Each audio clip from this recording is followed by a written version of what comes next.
सभी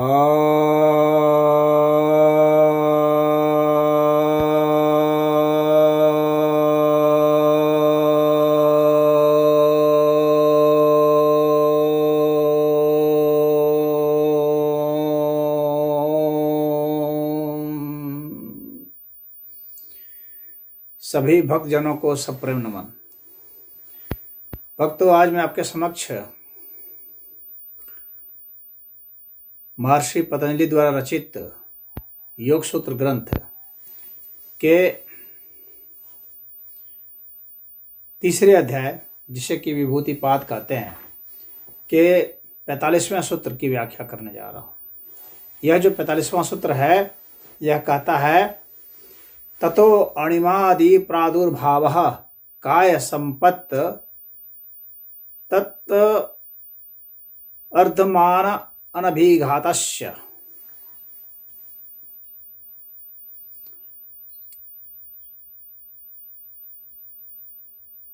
अर्थात उस भूत जैसे अनिमादि आदि सिद्धियों का प्रादुर्भाव और काय संपत्ति होती है, और उन 5 भूतों के धर्मों से रुकावट नहीं होती।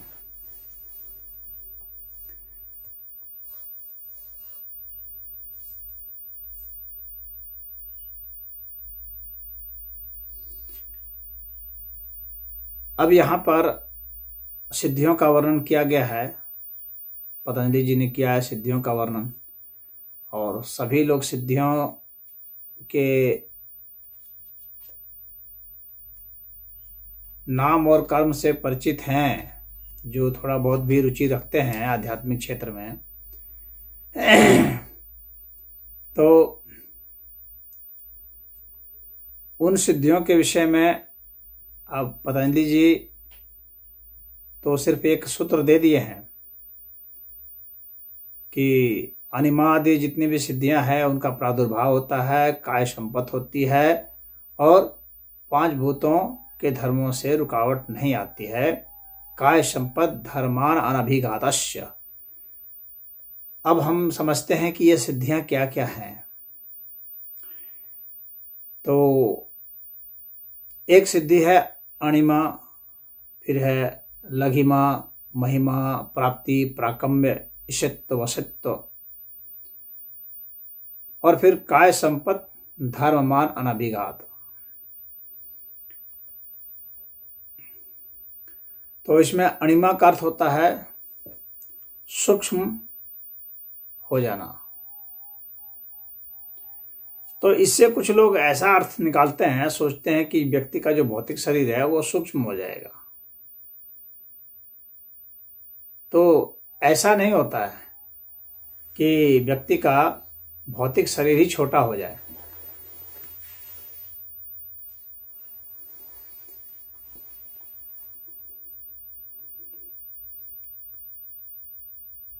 शरीर का जो सूक्ष्म स्वरूप है उसका एहसास हो जाना ही अणिमा है। यानी अपने अणु के स्तर तक भी शरीर को महसूस कर लेना, यह अणिमा है, और उसका प्रयोग भी कर लेना।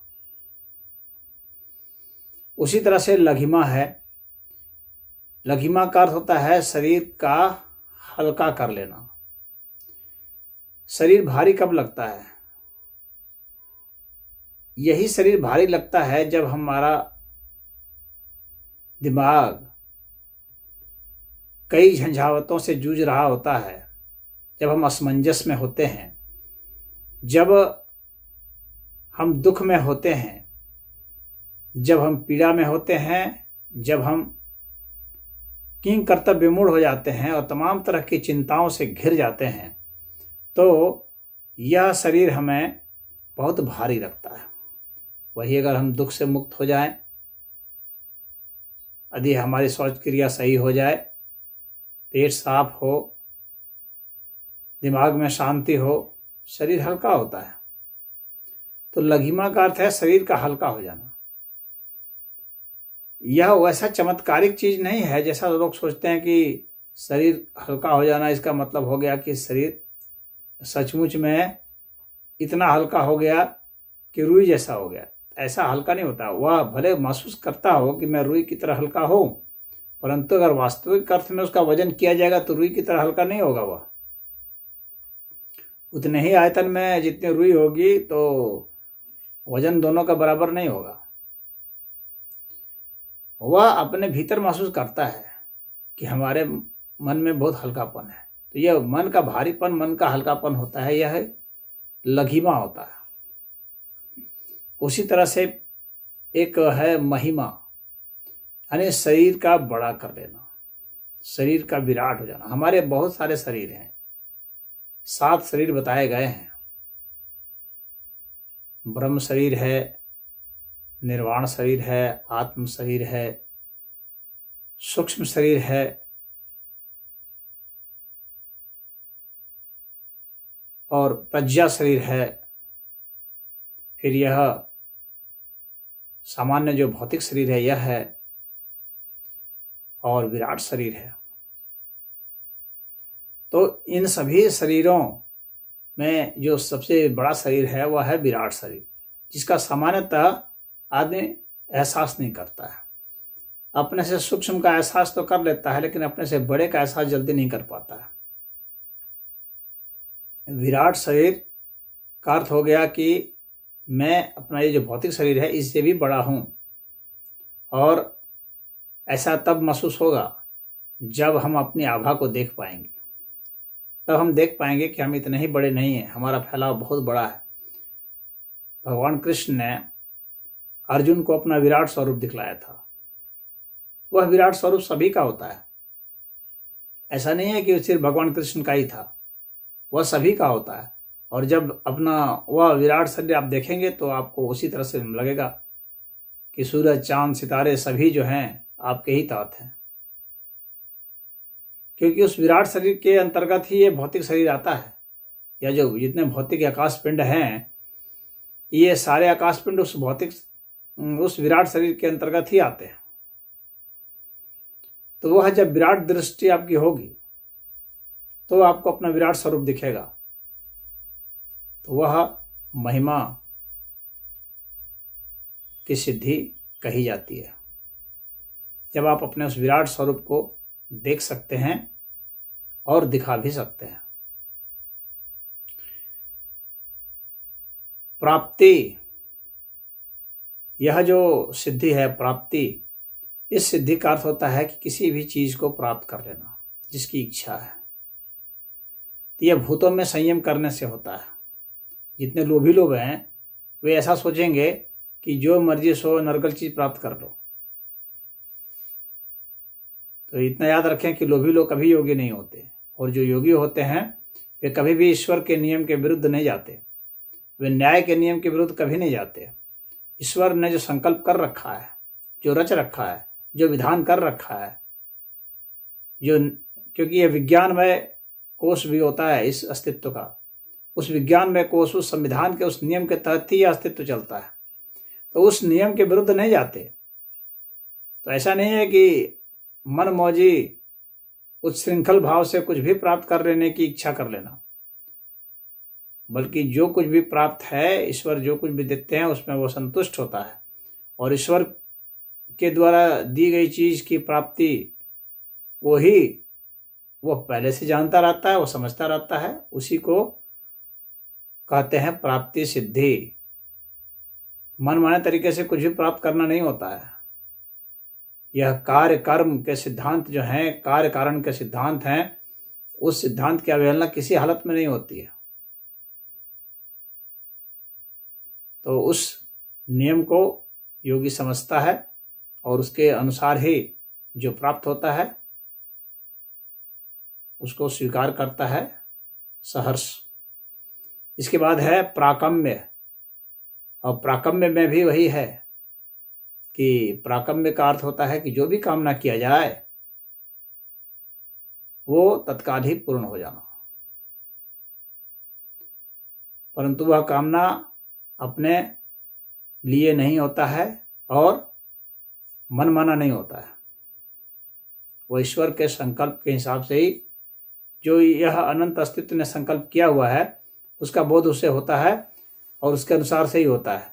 तो ये 5 भूतों का जो स्वरूप है, उस स्वरूप में, या स्वरूप क्या होता है, यह पिछले सूत्र में बताया हूँ, उसको मैं यहाँ दोहराना नहीं चाहता हूँ कि स्वरूप क्या है और भूतों में संयम कैसे करते हैं, जो पदार्थ है उसमें संयम कैसे किया जाता है, आकाश तत्व में, जल तत्व में, पृथ्वी तत्व में, वायु तत्व में, अग्नि तत्व में कैसे संयम करेंगे, यह पीछे बताया हूँ इसके पिछले सूत्र में, उसको यहाँ मैं दोहराऊंगा नहीं। यहाँ पर तो सिर्फ सिद्धियों की थोड़ी सी चर्चा होगी बस। तो 5 भूतों का जो स्वरूप है उसमें संयम करने से हमें पराक्रम की सिद्धि होती है। उसके बाद वशित्व और ईशित्व है। वशित्व में वश में कर लेना है किसी पदार्थ को, किसी भी व्यक्ति को, उसको वश में कर लेना। यहाँ जो है उसका जो सूक्ष्म स्वरूप होता है भूतों का, उसमें संयम करने से यह वशित्व होता है, वश में करना होता है। तो ईश्वरीय कार्य के लिए वश में वो करता है, ऐसा नहीं कि मनमाना किसी को वश में कर लेगा। सिर्फ और सिर्फ ईश्वरीय कार्य के लिए ही वो सब कुछ करता है। ईश्वरीय आदेश से, ईश्वरीय प्रेरणा से ही वह करता है। तो इस तरह से वो वशीभूत कर सकता है किसी भी व्यक्ति को, आदमी को, लेकिन ईश्वरीय आदेश नियमानुसार ही। और उसके बाद है ईशित्व। ईशित्व का अर्थ होता है जिस तरह से ईश्वर की ही भूमिका में आ जाना, यानी जैसे ईश्वर उत्पन्न करते हैं उसी तरह से कुछ भी उत्पन्न कर देना, यह ईशित्व है। तो अब वो कुछ भी उत्पन्न करने का अर्थ लोग सोचेंगे कि अब चांद तारा सूरज ये सब उत्पन्न कर देंगे क्या, तो ऐसा नहीं होता है। चांद तारा सूरज उत्पन्न नहीं होता, बल्कि जो ईश्वर ने उत्पन्न कर रखा है उसमें उसकी सहमति होती है, उसका संकल्प उसके अनुसार ही होता है। उत्पत्ति और विनाश की सामर्थ्य उसमें होती है, परंतु सृष्टि के नियमों के विपरीत जाकर के नहीं होती है, सृष्टि के नियमों के सहित होती है। यह क्षमता उसमें आती है। और इसके बाद जो है काय संपत्ति की बात है।